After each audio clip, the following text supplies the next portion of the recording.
I am satisfied that I have the optimal exposure and histogram settings, I want to close my expectation shutter once again to avoid bleaching. I would like to demonstrate that if I move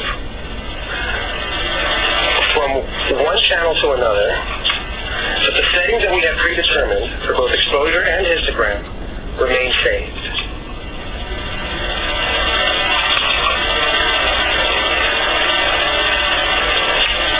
Great. We're now ready to begin our acquisition. At this point, it would be useful to make sure that you are in no position to shake or move the table or platform which supports your microscope. To begin the acquisition, simply press click to start acquiring. The software will now direct the motorized hardware to engage the appropriate filters, the appropriate camera settings, and acquire the images in Z at each of your locations. As you can see from the bottom of the screen here, we are going to be acquiring at 4 locations.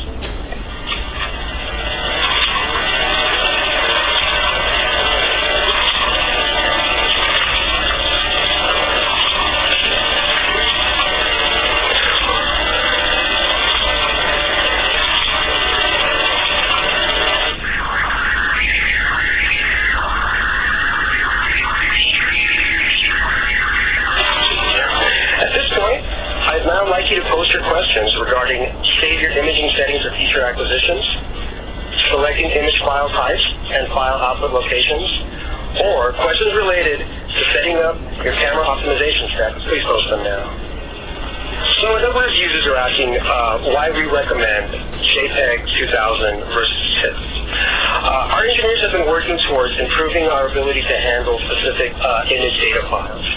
We found that using JPEG 2000 results in very high-quality images that are an order of magnitude smaller in size than conventional JPEG images. Also, our software works with JPEG images in such a way such that you will always retain your original data. Making modifications to things like brightness, contrast, or saturation levels will not actually change or modify the original data. In this way, it is always possible to go back to your original data that you have captured and look at it once again fresh.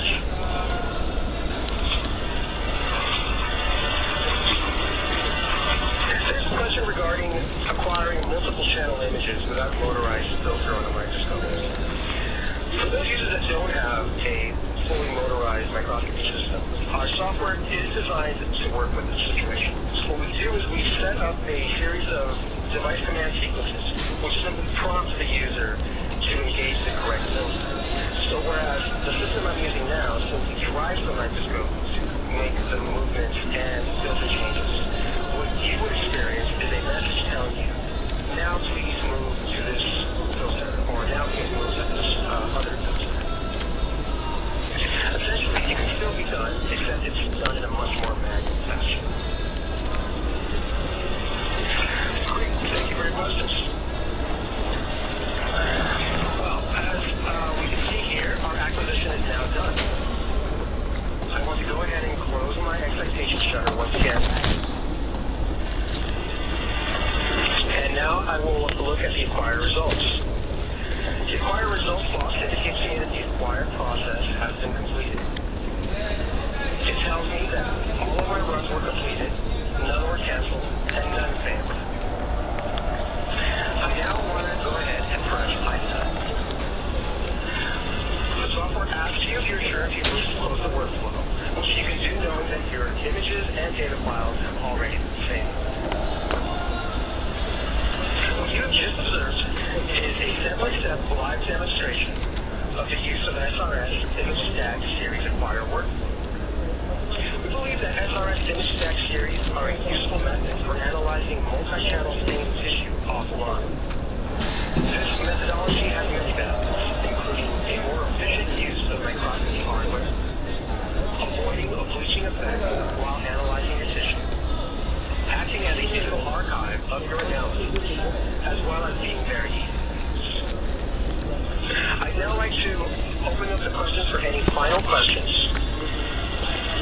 Any questions that we do not answer today, or which you perhaps do not think of today, can be forwarded to us by either emailing us at info@mbfbioscience.com or by visiting our forum at forums.mbfbioscience.com.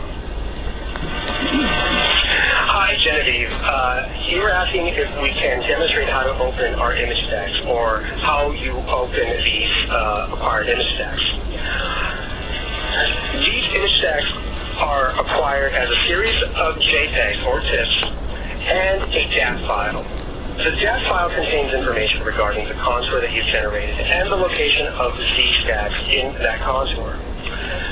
These series of image stacks that you generated can be opened by either directly opening the DAT file, in which case Stereo Investigator will automatically load the Z-stacks at their correct position relative to the contour, or you can open the data file using our optical fractionator workflow. This topic of how to work with these files in one of these other workflows is a webinar all in and of itself. Kate has a very good question. She asks, does the software acquire images using one filter then the other, or does it switch back and forth between filters in each section? Kate, the answer to that is that it can do both, and it's up to the user to decide which of those two options they would prefer. Dana asks, what is the best way to transfer acquired data to a different workstation? Well, Dana, as we've already mentioned, we don't recommend you saving the acquisition directly to an external or networked drive.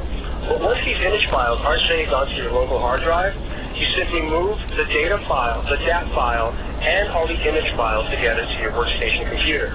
There, you will open your DAT file, and the software will either prompt you to point out the folder where the images are at, or it's possible that your software and your DAT file and your images are in the same folder, in which case the program will find them there. Carlos asks a good question. Does the DAT file contain enough information that you would not need to define a lens on an offline system? Actually, Carlos, the information regarding the lens is on a separate file. It's a lens file, and we would recommend using the same lens information on a different workstation. So you would have to use a workstation that has the same lens file. Thank you very much for all of your questions and for your patience and your attention. We'd like to thank you for joining us for our latest installment of our web-based live demonstrations. My name is Jose Maldonado, and it's been a pleasure to help you. Have a good afternoon. Good morning.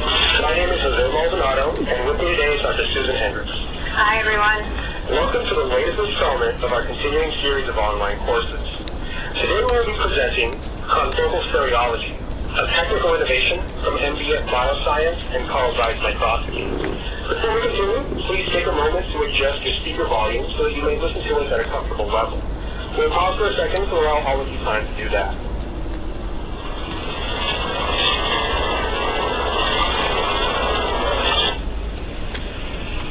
So, Steve, the very first question that we want to address here is, why would I want to perform confocal stereology?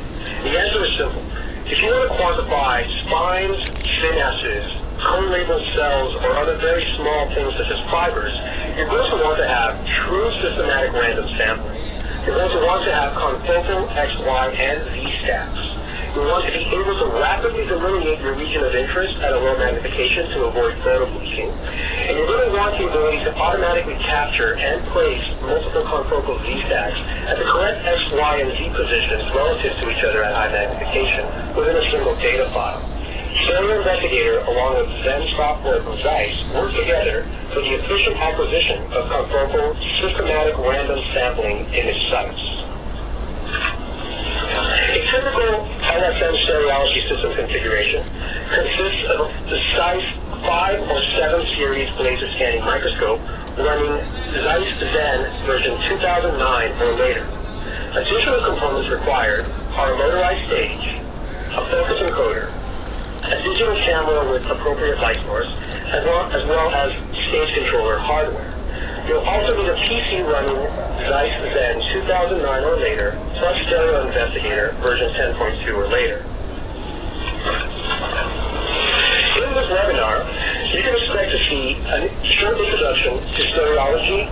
open microscopy, and an explanation as to why the two are a natural fit. A step-by-step demonstration of Stereo Investigator along with Zeiss Zen for the acquisition and analysis of confocal systematic random sample image stacks. We will also have question periods throughout to allow you to submit your questions via the question room. Any questions that are not addressed by the time that we finish this webinar will be sent via email to each participant.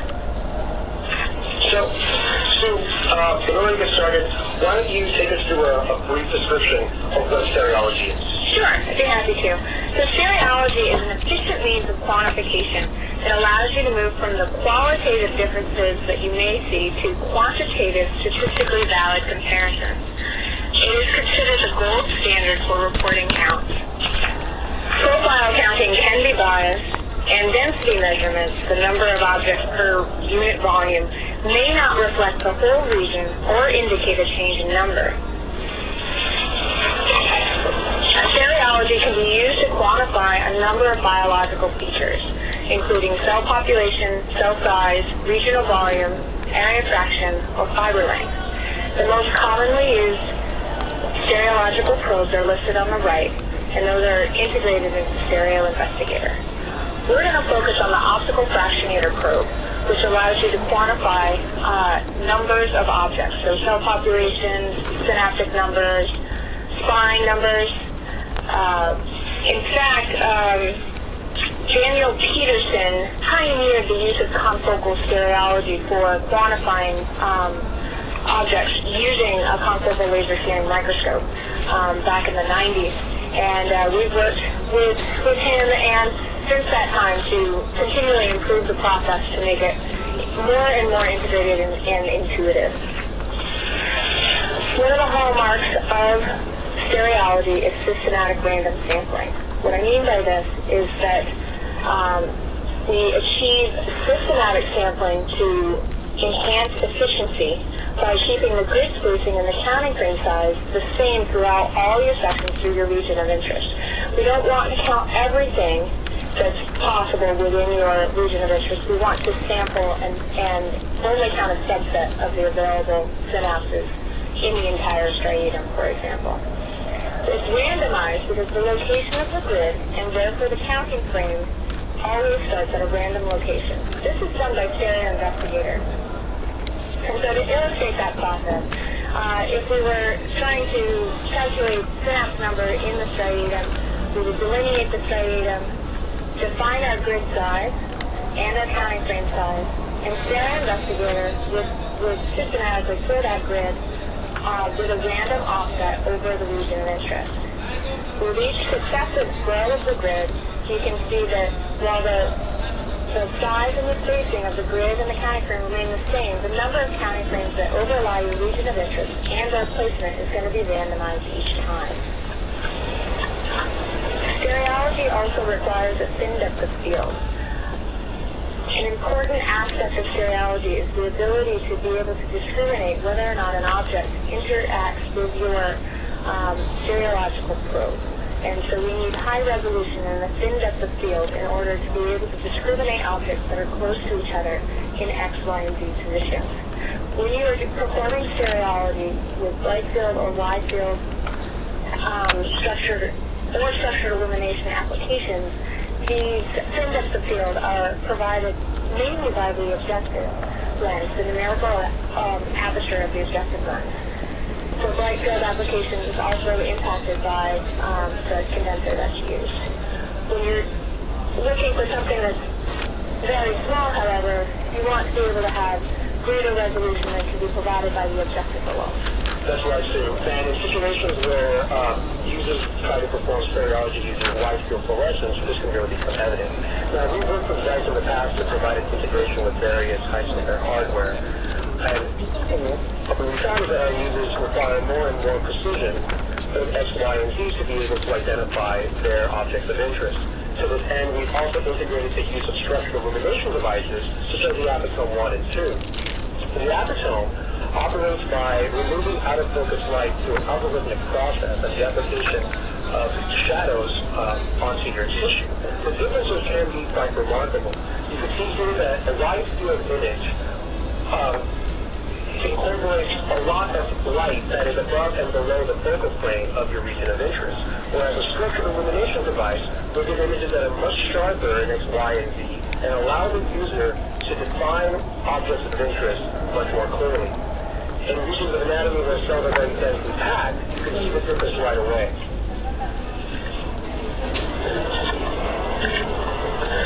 The natural progression is to use stereo investigator to perform stereology using confocal microscopy. Confocal microscopy differs fundamentally from wide field and structural illumination in that it physically eliminates the light coming from below and above your focal point from ever entering the photodetector. This critical piece of hardware is known as the pinhole, and the diameter that you set your pinhole has a relationship to the optical section thickness. Using a high numerical aperture and a pinhole set to the end disk unit of that combination of wavelength and numerical objective, numerical aperture of your objective, will result in very thin depth of field images. Because of confocal images only one point in space at a time, it becomes necessary to scan that focal point in X, Y, and Z. Confocal image scans in X, Y, and Z result in confocal image stacks. As you can see here, with an LSM, it's possible to exclusively image a very thin optical slice